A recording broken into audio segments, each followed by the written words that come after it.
Hey guys, it's Jiha, and today I'm going to talk about catching up on the Attack on Titan manga. So, there will be spoilers from the manga. I'll put on the screen which chapter, because I forgot the number. Okay, but if y'all are caught up, you know that, okay, everything has, like, the poop has hit the fan, okay? Like, it hit the propellers, like, on a helicopter, and, you know, that helicopter is now crashing and burning. You know, like, manga right now is insane. I am, like, literally tearing my own hairs out, okay, because of how insane everything is. Ugh, like, I don't even know where to start. Like, there's so much to talk about since the end of season 3 all the way to where the manga is right now. But okay, first, before we say anything else, let's just have a moment of silence for Levi. I'm so mad, okay? He literally kills 30 Titans less than an hour before his death. Like, no sweat, no problem. Kills 30 to 40 Titans. And then he dies from being too close to a Thunder Spear explosion. No fanfare, no last words. He's just gone. First of all, I admire Isayama for killing off a fan favorite because that's always risky. And second of all, killing him off in such a, like, non-exciting way. I mean, like, he doesn't have epic last words, speech, you know, final moments. He dies completely alone, and then the only one who knows, like, even chapters later is Hanji, who doesn't even have, like, a devastating reaction or anything. She's just like, oh, well, I guess Levi's dead, you know? Just like, it's such a terribly terrible and perfect way to kill off Levi that I'm just, like, so mad, but also so impressed and so happy, but so upset at the same time. Like, I can't even explain, like, I'm so frustrated, but I'm also glad I'm frustrated, you know? Levi. Like, I actually expected Levi to live until the end, so I'm just really shocked that he died. Then, let's talk about the new characters. So, the warriors. Gotta say, I thought Gabby was a little bit heavy-handed. Like, I think he could have been more subtle about it if he'd wanted to, so I do think that Gabby being super, like, straightforward was on purpose. Straightforward meaning that she kind of just talks about her beliefs, like, from the get-go. She's like, oh, we're good Eldians, they're bad Eldians, black and white, simple as that. You know, and I think he did that on purpose, because, you know, like, EREN used to be like that, right? Like, in the beginning of the series. He was like, Titan's bad, humans good. And then things started to get complicated, and now look where he is, you know? So I like that sort of parallel. And I mean, we also see that in Reiner's flashbacks that they were like that too. Like, oh, these guys in the walls are just devils, you know, they're bad, Paradis, bad. And then their views start to change and they are torn because they realize, like, oh, these people are just like us, you know? So I'm not really sure how I feel about Gabby. Like, I think he made her so straightforward on purpose, but I'm not sure how I feel about that decision, like if I think that was the most effective or the wisest way to go. So I'm just waiting to see how she develops further as a character, but so far I think she's like pretty interesting. Falco also fairly interesting, and Colt blew up, poor Colt. Okay, then we got Porco, who of course gets eaten by Falco in this last chapter, and poor Reiner, okay, like, before, like, season 2, I was kind of upset because I didn't care about Reiner at all, yet he had so much, like, salience in terms of, like, how important he was and stuff, and it was just like, why? Because, like, we got almost nothing of Reiner in season 1, and then in season 2, all of a sudden, JK, he's actually really important. Glad you were paying attention to him so closely in season 1. Except no, because, like, who was paying attention to Reiner in season 1? But okay, the flashbacks and everything, and seeing the invasion of Paradis from his point of view made me invested in him. I still think it would have been a better decision to make me invested in him earlier, like, before it's revealed he's the traitor, because he was a traitor, because I still didn't really care about that reveal all that much. But, that being said, at this point in the manga, I do care about him, so yes. And poor guy, because both the Gallier brothers died because of Reiner. And, like, he's just going, like, he just wants to die. Like, he's just done with life, you know? Can something good happen to Reiner? Like, please. But anyway. And then we got Peak. I'm not sure how to pronounce her name, actually, because I've never heard it pronounced. I've only read it, so I'm not sure if it's Peak, Pike. I have no idea. So I'm just going to call her Peak until further notice. But anyways, her. She is really interesting. She's really weird. Like, okay, so at first I didn't think much of her, but then when she was trying to trick Eren and telling Gabby, like, oh, they'll never accept us as Marlians, we'll be Eldians forever, you know, and, like, once they're done with us, they're just gonna throw us away, you know, we'll never be free, yada yada, and, like, what she was saying made perfect sense, right? To the point that even Gabby was like, huh, like, I never really thought about that and everything, and then, but then, it turns out Peak is still loyal to the Marlians, even though she has already thought all that through, and, like, what she says sounds like it would be true. And even if they prove that they're good Eldians, they're still second-class citizens, like, regardless. Like, even the honorary Marlians, like, they're still not treated like Marlians. Like we see with Reiner's dad. Like, even though Reiner and his mother became honorary Marlians when Reiner became a warrior, he didn't care. He was still like, ew, oh my god, gross, Eldian, get out of here. You're not my son, bye. And, which really sucked. That was so sad. Oh my god. Oh my god, okay, hold on. Back to Reiner, though. In the flashback, when Annie kicks Reiner after what's his face? Marcel has died, and she's like, you know, just die or whatever, and Reiner's like, Reiner's dead. You know, like, I'm gonna be Marcel now. That was like, oh, no. That was so sad. Oh my god. Like, Reiner saying that Reiner is dead, it was like, oh, so sad. Ugh, gosh. Okay, so more organized videos are coming, but I just want to get all my feelings out. Like, oh my gosh. Okay. Anyways, so back to Peak. I just don't understand her yet. I think I need to either study her more or wait for more content to come out to understand her character, but she's really interesting. Now, the Shingeki trio, okay? First of all, the fight that they had.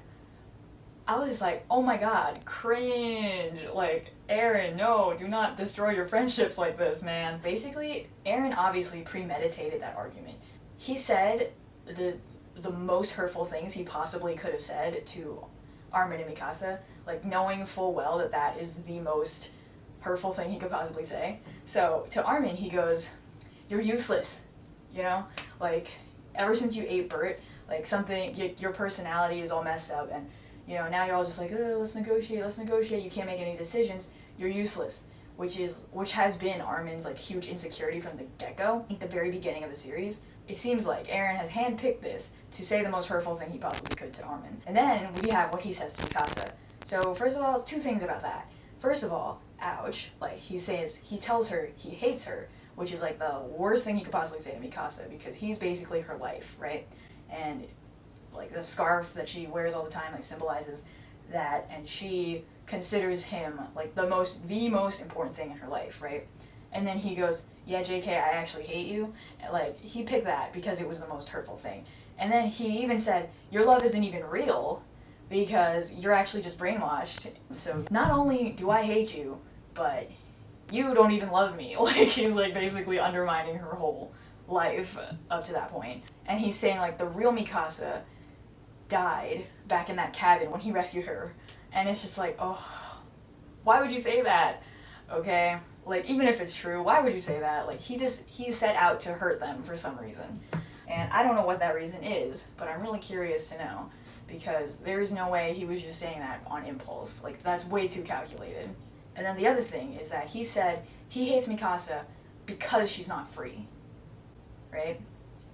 Which was also super tragic because what Eren's really saying there is that he hates himself. He thinks he's free now, or at least he alleges that he is free at this moment when he's, like, arguing with them. But, like, he spent his whole life thinking he was in a cage, right? Trapped inside the walls by the Titans, yada yada. His whole thing was like, are we nothing better than cattle, right? And then it shows the ultimate failure of Carla's message for Eren, that he's special just for being born. He's like, no, I'm despicable because I'm not free. Eren, okay? So basically, he just confessed his own self-loathing and hurt Mikasa, like, as much as he possibly could. Like, to the point that she leaves her freaking scarf behind, even though she's been wearing that for, like, almost 10 years. But it's just like, Eren, why? Why did you do that? Which leads to the other thing. Is Armin right about Eren? So Armin thinks, right, that Eren is just pretending to go along with Zeke's plan, because ultimately Eren is the one who chooses whether or not to alter all the reproductive organs of the aliens, right? And Armin is saying that Eren calculated this to avoid open confrontation. So I really don't know what to think, because Armin has been acting really weird since the time skip. Like, what Eren says has a grain of truth to it, and that's why it hurts so much, if you know what I mean. So, like, it is true that Armin seems to have become a little bit more passive, sort of resembling Bertolt's personality. Although at the end of his life, Bertolt was like, screw it, you know, like, one of the last things he says to Armin is that, or in human form anyway, is that, like, there's no choice to be made. Bertolt just has to do his duty, like what he's been on a mission to do for all these years. So, I'm not sure if that's Bertolt's personality or just that Armin has changed in some way, but, like, I feel like we haven't really seen much of him after the time skip. But he's just been acting really weird. Like, when he bursts out crying at Yelena's explanation of their motivation to peacefully wipe out the Eldians, and he says that, wow, that's so noble. It's very strange. Like, I don't know if I would say that's out of character for him, because I feel like I need to think about it more, because this is sort of like an impulse video. But yeah, it was just really weird. And then when he's like, oh yeah, guys, wait a minute, Eren is probably just doing this to, like, you know, trick Zeke, and he's actually not going to alter all of our reproductive organs. But first of all, why does it take him so long to think of that? Like, I feel like Armin would have been trying to think of any excuse for Eren to have said those terrible things that he said to Armin and Mikasa. One of the explanations that could have come up, like Armin probably would have thought of if he was trying to think of it, was, oh, well, maybe he's trying to distance himself from us and make us hate him so that we don't try to help him and get hurt in the process, right? Because he and Mikasa were the ones who had faith in him, when the others were like, ugh, he's crazy. And then Armin and Mikasa are like, no, we'll try to talk to him, you know, even though he laughed at Sasha's last words, you know, we can still try to, like, save him or whatever. So it would make sense why Eren would want to push them away specifically. But it takes Armin this long to think of it. And secondly, it seems like he's grasping at straws. Like, I mean, Armin kind of looks like that all the time, like when he's, like, thinks of a plan or something, I guess, or when he's, like, explaining something. Sometimes he always kind of has that weird look on his face. He has them open palms facing up, and it makes him kind of look pleading almost, and, like, and the look on his face is just really weird. I don't know how to explain it. So it did seem kind of like he was just trying to, you know, pull something out of his butt. But yeah, it's just, like, really interesting, because it's just like, I just can't tell. Do I think Armin is right and Eren actually isn't going to take away all their reproductive abilities, or is Armin just seeing what he wants to see and Eren actually did plan to destroy the reproductive capabilities of the aliens?